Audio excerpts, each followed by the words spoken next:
Hello friends, আজি মই আপোনালোকৰ আগত শ্বেয়াৰ কৰিবলৈ আহিছোঁ কচুৰ এটা ৰেচিপি। এয়া হৈছে বনৰীয়া কচু ঠাৰি আৰু পাত, এয়া কুহি পাতবোৰো আছে। এয়া মই আজি এটা ভাজি বনাম। তেনেহ'লে বলক আমি ভিডিঅ'টো আৰম্ভ কৰোঁ।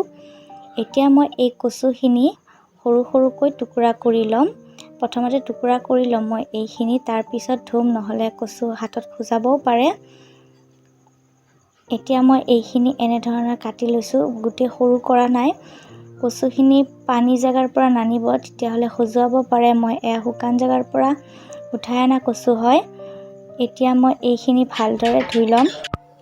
এতিয়া মই কচুখিনি ভালদৰে ধুই চাফা কৰি লৈছোঁ আৰু মই কেৰাহীত অকণমান পানী গৰম হ'বলৈ দিছোঁ। এই পানীখিনিতে মই কচুখিনি ভালদৰে বইল কৰি ল'ম। এতিয়া মই ইয়াত কচুখিনি দি দিছোঁ। যিবোৰ কচু খালে খজুৱাই আপোনালোকে ধুওঁতেই গম পাব, হাতখন খজুৱাব, কিন্তু মোৰ হাতখন অলপো খজুৱা নাই। কচুখিনি ভাল হয়, খালেও চাগে নখজুৱাবই।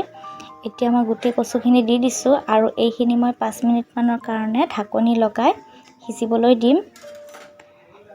চাওক 5 মিনিট পিছত এয়া গোটেই কচুখিনি কমি গৈছে, এয়া সিজি আছে।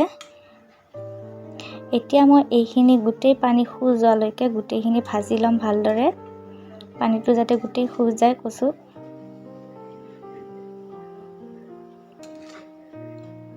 এইখিনি গোটেই সিজাই ল'ম এতিয়া।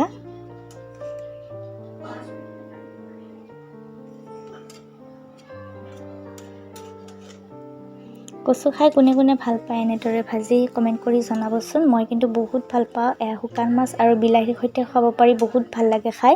মই আজি তেনেই চিম্পুলকৈ ভাজি বনাম এখন।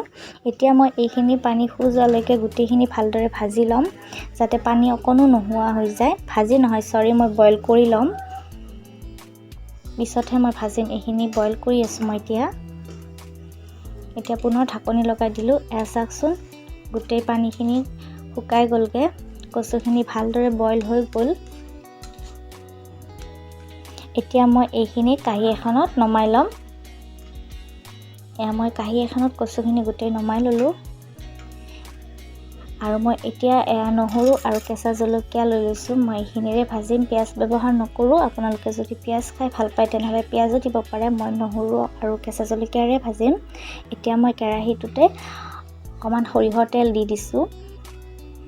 তেল গৰম হৈ আহিছে, ইয়াতে মই এতিয়া নহৰু আৰু এয়া মই কেঁচা জলকীয়া দি দিছোঁ। এতিয়া মই এইখিনি ভাজি ল'ম ভালদৰে।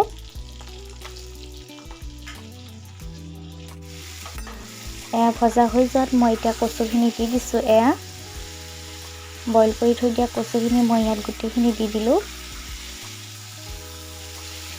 কচু আমাৰ শৰীৰৰ বাবে বহুত ভাল। মাজে সময়ে আমি এনেদৰে বনৰীয়া কচু খাই থাকিব লাগে আৰু বহুত টেষ্টিও হয়।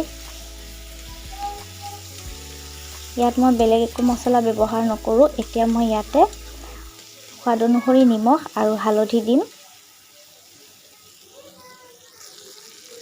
এয়া মই হালধি আৰু নিমখ অকণমান দি দিছোঁ। এতিয়া মই এইখিনি ভালদৰে মিক্স কৰি ভাজি ল'ম।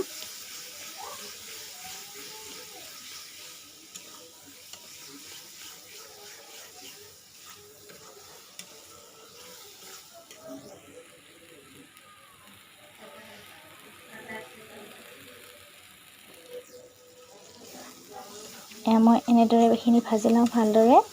বেছি সময় নালাগে, এই ৰেচিপিটো বহুত কম সময়ৰ ভিতৰতে হৈ যায়। এইখিনি ভালদৰে ভাজি লৈ আছোঁ। এয়া গৰম ভাতৰ লগত খাবলৈ বহুত টেষ্টি হয়।